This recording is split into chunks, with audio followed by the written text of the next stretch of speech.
Module नैतिक सक्षमता प्रकरण 6 विविधतेतील एकतेसाठी वातावरण निर्मिती आणि प्रकरण 7 कृतीतील ऐक्य यामध्ये आपणा सर्वांचं स्वागत आहे. प्रकरण 6 या प्रकरणाचा मुख्य हेतू विविधतेतील एकतेसाठी वातावरण निर्मिती यावर चर्चा करणे असा आहे. निश्चितच तुम्ही मानवजातीच्या एकतेवर विश्वास ठेवणाऱ्यांपैकी आहात. तुम्ही तुमच्या मित्रांसोबत व इतरांसोबत सुसंगतेने राहण्याचा आटोकाट प्रयत्न करत असाल. परंतु मानवी इतिहासाच्या या टप्प्यावर एकतेची फक्त प्रशंसा करणे पुरेसे नाहीये. आपण स्वतःला काही प्रश्न विचारणं गरजेचं आहे. जिथे इतरांची वेगवेगळी कौशल्ये, त्यांच्या क्षमता विकसित होऊ शकतील, अशा एकतेसाठी वातावरण निर्माण करण्यासाठी आपण सक्षम आहोत का? का आपण इतरांनी निर्माण केलेल्या सुसंगतेची नुसती फळे तर चाखत नाही ना? अशा एकतेच्या वातावरण निर्मितीसाठी आपल्याला काही संकल्पना सखोल समजून घेणे गरजेचे आहे. या प्रकरणामध्ये काही संकल्पना दिलेल्या आहेत. त्यामध्ये एकता, विविधता, परस्पर संलग्नता आणि सुसंगतता इत्यादींचा समावेश होतो.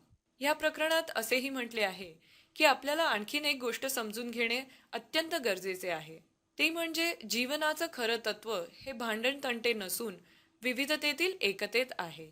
या प्रकरणात 9 परिच्छेद दिलेले आहेत आणि त्यांचा तुम्ही खोलवर अभ्यास करावयाचा आहे. त्या विषयांशी तुम्ही सहमत आहात किंवा असहमत आहात ते तुम्हाला ठरवावे लागणार आहे. या परिच्छेदांवरील चर्चेनंतर तुम्ही अशा निर्णयाप्रत पोचाल की एकता आणि विविधता या दोन वेगवेगळ्या न होणाऱ्या वास्तवता आहेत. एकमेकांशिवाय या गोष्टी अर्थहीन आहेत. म्हणूनच एकतेचे निर्माते म्हणून जगत असताना आपण सदैव विविधतेचे स्वागत करणे गरजेचे आहे. असे केल्याने तुम्ही विविध प्रकारच्या मतांचा मेळ घालू शकाल व सुसंगतपणे एकतेचे वातावरण निर्माण करण्यासाठी सक्षम बनाल. या प्रकरणात पुन्हा एकदा मानवी शरीराचे उदाहरण देण्यात आले आहे. जेव्हा आपण मानवी शरीराकडे बघतो तेव्हा आपल्या लक्षात येते की शरीरात विविध प्रकारचे अवयव आहेत, ज्यांचा आकार, बांधा आणि कार्य खूप वेगवेगळी आहेत. परंतु हे विविध अवयव त्यांची विविध कामे अतिशय सुसंगतीने पार पाडत असतात. म्हणजेच मानवी शरीरात विविध प्रकारचे अवयव एकत्रितपणे एका सामूहिक हेतूसाठी एकत्र आलेले असतात. हा हेतू त्यांच्या वैयक्तिक अस्तित्व टिकवण्याच्या स्वार्थी हेतू पलीकडचा असतो. त्यांचा सामूहिक हेतू संपूर्ण शरीराची सुस्थिती यावर केंद्रित असतो. मग आता विचार करा, हीच गोष्ट सर्व सामाजिक संस्थांनाही लागू पडत नाही का? मग ते कुटुंब असो, संस्था असो किंवा समुदाय किंवा संपूर्ण समाज असो. म्हणूनच एकतेची निर्मिती करण्यासाठी हेतूची एकता साधण्यात व त्याचबरोबर ती दृढ करण्यात प्रवीण असणे गरजेचे आहे. हेतूच्या एकतेबरोबरच दूरदृष्टीची एकता, विचारांची एकता आणि कृतीची एकता साधणेही अत्यावश्यक आहे.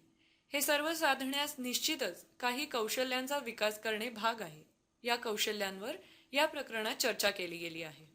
कौशल्यांबरोबरच कृतीची एकता साधण्यासाठी इतर गुणांची आणि अभिवृत्तींची गरज आहे.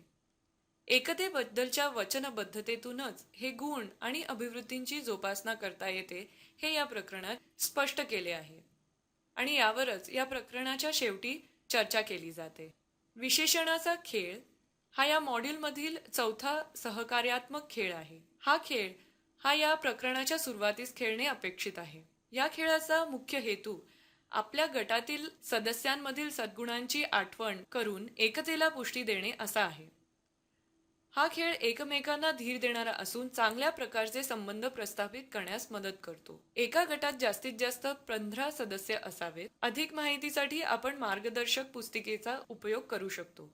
प्रकरण 6 येथे संपलेलं आहे. आता आपण प्रकरण 7 कडे वळूया. प्रकरण 7 कृतीतील ऐक्य. या प्रकरणात कृतीच्या एकतेवर चर्चा करण्यात आली आहे.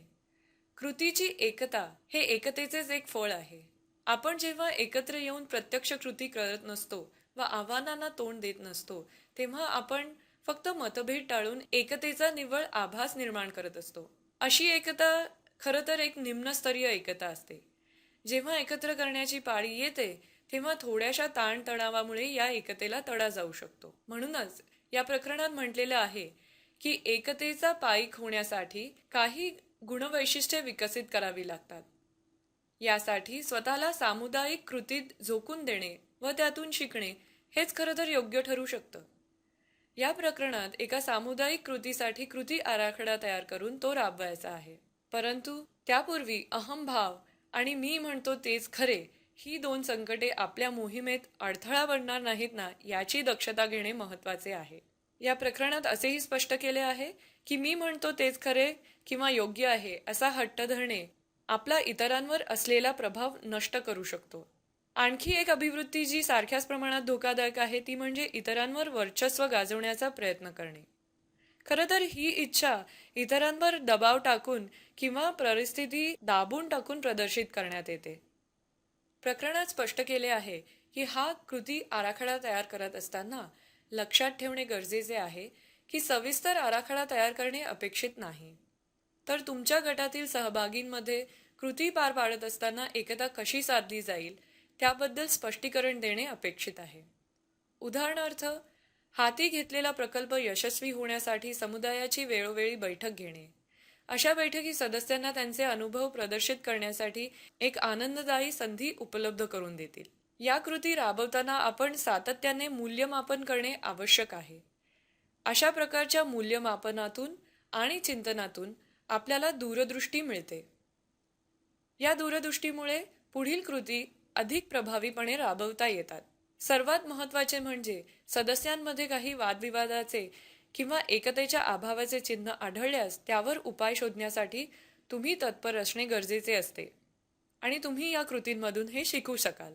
सहकार्यात्मक हातचलाखी हा या प्रकरणातील सहकार्यात्मक खेळ आहे. या खेळाद्वारे गटातील एकतेच्या वृद्धीबरोबर सर्व सदस्यांमध्ये कृतीच्या एकतेची भावना निर्माण करण्याचा प्रयत्न केला जातो. या खेळाचा हेतू कृतीच्या एकतेने आणि सुसंगतेमुळे अवघड कामही कसे सहजपणे केले जाऊ शकते हे पटवून देणे असा आहे. एका गटात 15 पर्यंत सहभागी असू शकतात. अधिक माहितीसाठी तुम्ही मार्गदर्शक पुस्तिकेचा वापर करू शकता. प्रकरण 6 आणि प्रकरण 7 येथे संपलेले आहे. धन्यवाद.